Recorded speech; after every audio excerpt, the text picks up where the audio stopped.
Okay, so here's another installment of the 5-minute happiness video, or 1 moment happiness video.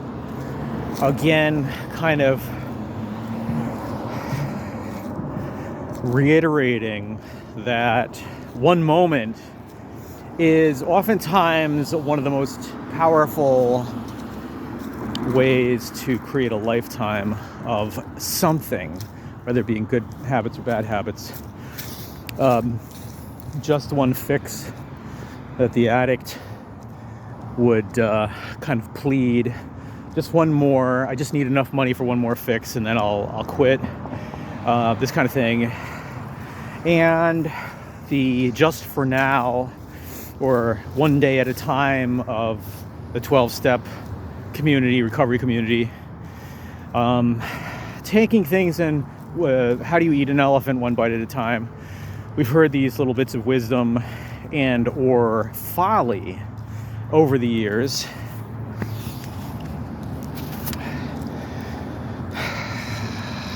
And wouldn't it be interesting to see, the journey of 1,000 miles begins with a single step.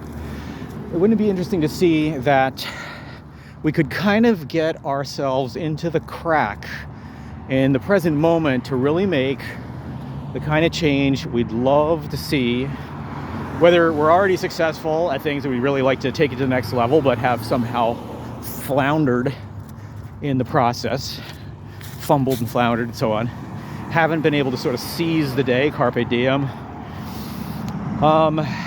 We can kind of get into the crack of right now, which seems so ordinary. It's such an interesting mirage, I guess you could say, of ordinariness. Can we kind of pry our way into the crack? Now, free associating here, I've seen a number of mountain climbing movies, and they happen to be some of my favorite things I've seen, let's say feature-length presentations I've seen in the last several years. Let's see, I saw the Dawn Wall, I thought that was great. Free Climb Solo, really like that. Valley Uprising, got the trend toward faster and faster climbs of El Capitan in Yosemite Valley. And The Alpinist, which is another wonderful film. And there was one more called Touching the Void, which I thought was tremendously good. So anyway, I've loved these. Now, one cool thing about climbing as an art form is being able to seize, you might say, the crack, the little nook or nub, and having a sensitivity to it and its solidity to trust as a thing to grab a hold of, so as to scale the face of whatever the ambition is, whether it be El Capitan or some alpine ice structure, or you name it, really. So can we, with all the sense of daring adventure of climbers, take right now, which is kind of maybe shimmering in the background of some problems that we're having. Somebody said something to us, or where we need money for something, or there's some emergency that is taking us out of the here and now, maybe causing panic, causing some self-destructive state of mind. And can we get into a state where we are, let's say, in pure creation mode, unaffected by the opinions of others, unaffected by our own doubts, and able to reside in such an exquisite state right here, right now, that we can use that exquisite state to guide us to perhaps an even more exquisite state on the other side of whatever issue we are looking to resolve. By the way, I'm just crossing the street and walking around and so on. It's been a good day. Whew. I'm really feeling on fire today. And today is the day, is it not? That's what we've been told. And I'm believing it right now. But there have been plenty of times where I just didn't believe it, and my attempts to really capitalize on the magic of the moment were compromised in some way through distraction, through sometimes a desperate desire to escape what I have portrayed in my nervous system as, well, something to escape, something to avoid, something to evade. And it may be entirely fiction that I have been making up, because when I simply confront the moment, I have good reason to believe it is nothing more than only what it is and nothing else.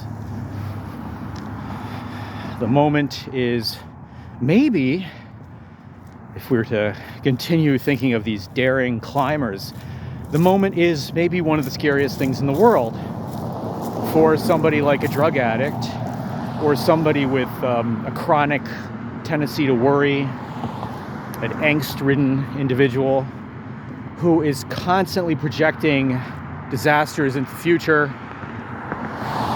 rewriting the history of their own lives as being disastrous, even though they're alive to speak about it, cringing at the thought. And can they just have the courage, have the daring do, the adventurousness to see and seize the moment, to be present to the moment as being absolutely anything they'd like it to be. Absolutely anything they'd like it to be. The here and now as an infinite source of possibilities and options, so that you can choose exactly what you'd like to have happen now and next. Let me just give you a little view of where I am. A little bit of snow on the ground, some bare trees, some the deciduous ones, like strange cotton balls in the distance, kind of, or prickly burrs. And, you know, one might think this is just an ordinary day in upstate New York. Nothing special. Imagine, though, I actually was talking with somebody recently about where she was on 9/11 and everything that was going on. And prior to 9/11, I'd heard people who said they remembered where they were when Kennedy was assassinated. If you're in another country, I'm sure there are sort of touchstones or markers for you when you may have had a very rousing sense of the moment in terms of an abrupt change to the commonplace and an abrupt reordering of events that can get one to the moment and have it be quite memorable. Could this day for me and your own day or night or wherever you are, whatever's going on, be as memorable to you as a sort of marker in history where you could say, and let's be all positive about it, I changed that thing I could never seem to get over. I changed it. And I remember what was happening when it happened. I changed, something dissolved in me, something was formed in me, a light came over me and through my being. It was as if a voice were speaking to me in 3 dimensions right there, wherever I happen to be, as if I heard it. And it was a voice of wisdom, of love, of guidance, of courage. And I could look at all this that you're watching with me too. And in fact, I'm making this video now. Or you're watching this video. And you could say, you know, I was watching this video of this guy when it happened, when it struck me, or when the striking finally ceased. And things started getting better and better from there. And the hump I hadn't been able to get over, I got over. I sailed over it smoothly, easily, merrily, whistling the whole while.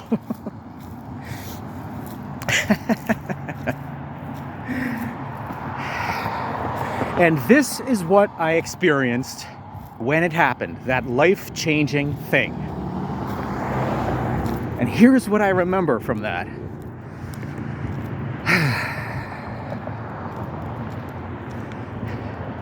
And it was exactly the kind of changingness that I had hoped for all this time. And am I ever so grateful that it happened? I am grateful, perhaps more grateful now than I was when it happened.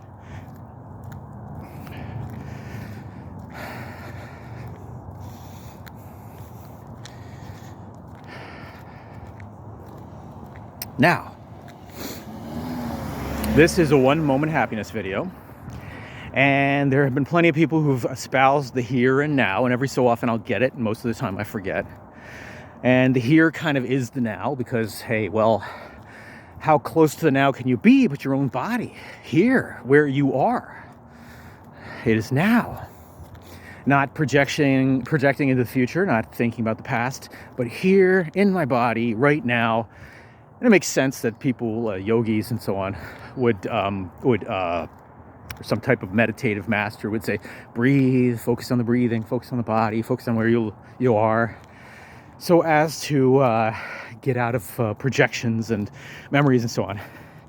Of course, projections and memories and projections into the future are good and in of themselves, but sometimes it can be helpful to get away from them if they are causing problem, as anything else would be. Sometimes you got to get out of the body too, I'll bet. Get out of the here and now. But for now, let's focus on the here and now.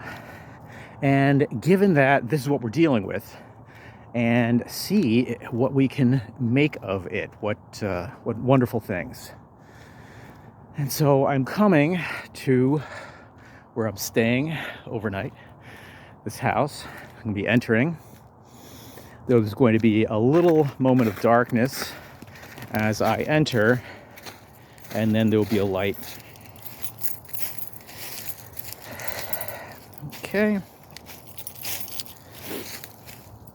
So do I have anything else to say? Well, I do. I'll see if it links. I'd like kind of a video about one topic at a time, but let's see if this links, and maybe we can even enhance the value of the topic, which maybe has been said to death already by others.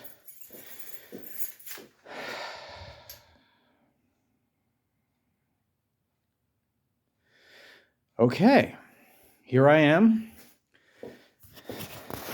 in a house. So one thing that I've been working on today that has been really inspiring to me is to put it in short terms, it's a reassignment of meanings. If we can kind of get a sense of how something means to us, what it means to us, there are different kinds of meaning, I guess you could say. Some are what it should mean, what the dictionary definition is, and then there's what it means to us personally, how we use it, how it affects us personally. So both of these are valid. What I was focusing on was how things affect me personally. For example, I haven't worked out in a while, and I'm planning on going to the gym after this video and working out. And I don't like the feeling of working out. And yet I do like the feeling of lying in bed and scrolling through YouTube and just being idle, falling asleep, waking up, playing a video game, looking at the news, looking at whatever distracts me, holds my attention in the moment, and kind of fading into oblivion has been a tendency of mine. And there's a pleasure in that. Okay. Whereas there has not been much of a pleasure in working out lately. And partly because I haven't done it. So I haven't given myself much of a chance to find out how pleasurable it can be. Now, here is where the here and now really comes into play. If there's something you should do, this is what I've come to the conclusion of today, or at least it's a working kind of method. Maybe there's a better method out there. If there's something you should do, and then there's something you are doing, and there's a discrepancy between the two, maybe it's that what you are doing has a property that causes you to do the doing of it. Could be just pleasure, it feels good. The thing that you aren't doing doesn't feel so good. Could you swap properties? So could you make it so that the thing that you ought to be doing, should be doing, feels good, and the thing that you ought not to be doing feels bad? Okay. Now, I had heard this a long, long time ago in an Anthony Robbins book, but I didn't really get it, and I didn't know how to make it work.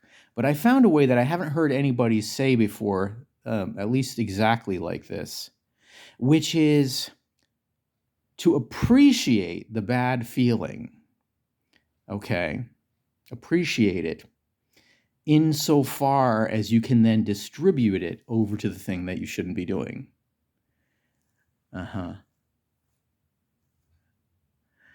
And then take the good feeling of the thing you shouldn't be doing and appreciate it to the degree that you can bring it over to the thing that you ought to be doing so that it feels good, or that it feels more like the thing that you often do.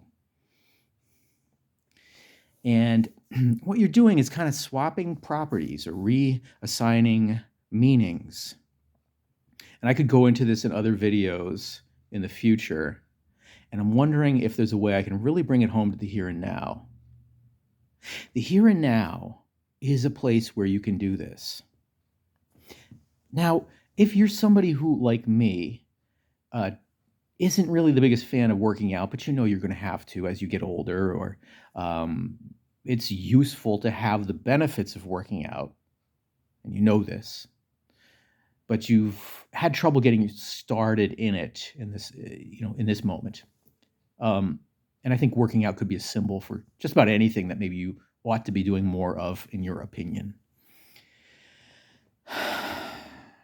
Notice how it feels right now when you think about working out or doing that thing that you should be doing, but you're not. Notice how it feels right now. Do you get an immediate feeling right now that there's a problem with it? See, for me, I'm impacted. I feel it in my legs. I feel it in my chest. I'm feeling it in my body. I don't like this. It's immediate reaction. I don't want to be doing this. When is this going to be over? Okay.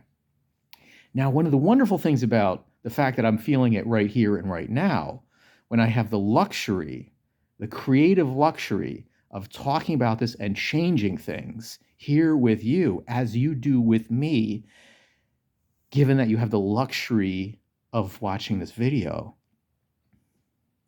you get to change your imaginary experience of something. You know it's fiction because it's not happening right now. You're not working out right now, or you're not doing that thing that you should be doing right now. And yet, something doesn't appeal to you about the thought of doing it, which is why you're not doing it. If it was overwhelmingly pleasurable, the thought of you doing it, you would be doing it. You'd be going and doing it. Okay.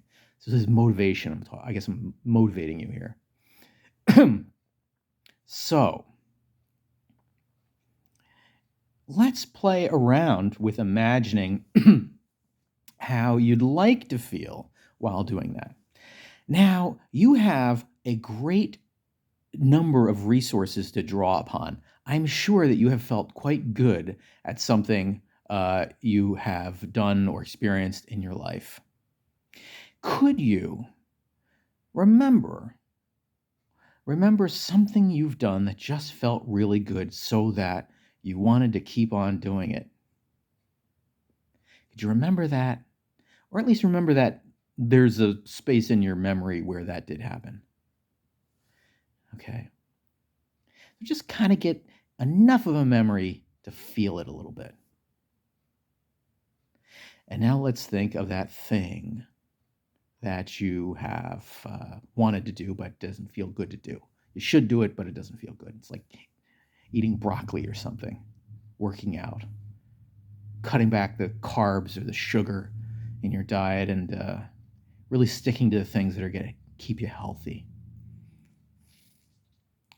Getting more sleep at night or getting less sleep at night. Whatever that thing is that you should do more, could you imagine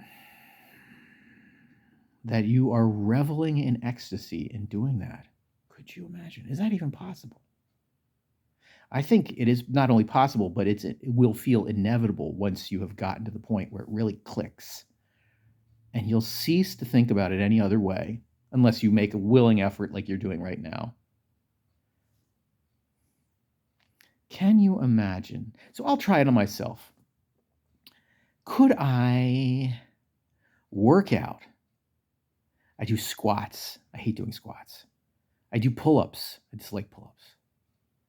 Okay, I can feel it. I don't want to have to go down with that heavy weight.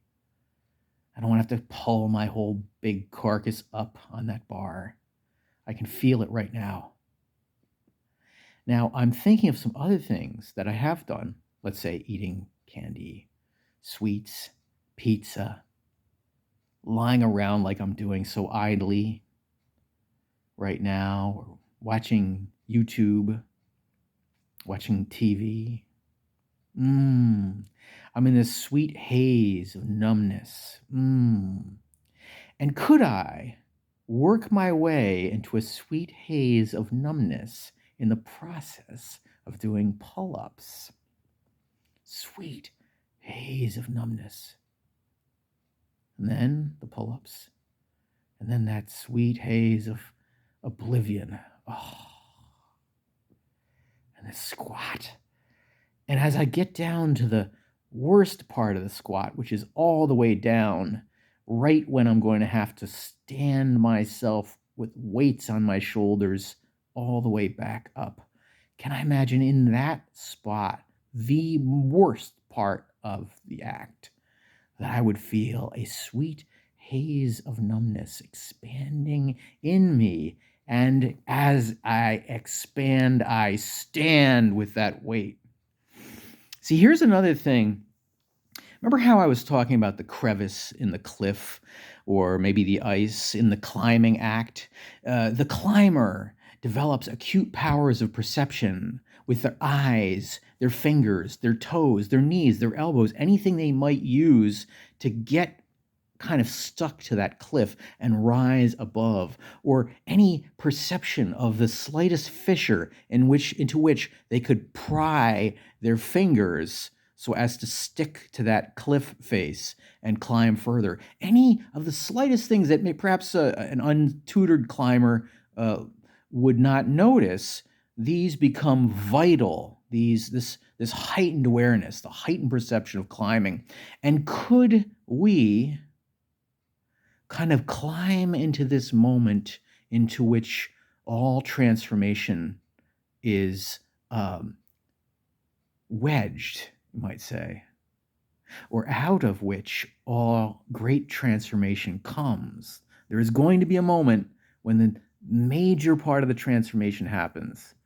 And you and I, isn't it lovely to think that you could be watching this kind of beguiled face of mine, smiling with serene anticipation at it happening. And you could be looking at that and actually feel your life changing for the better. And to be able to look back on this moment and know that this was the time when things got really great. That's all for now. See you later.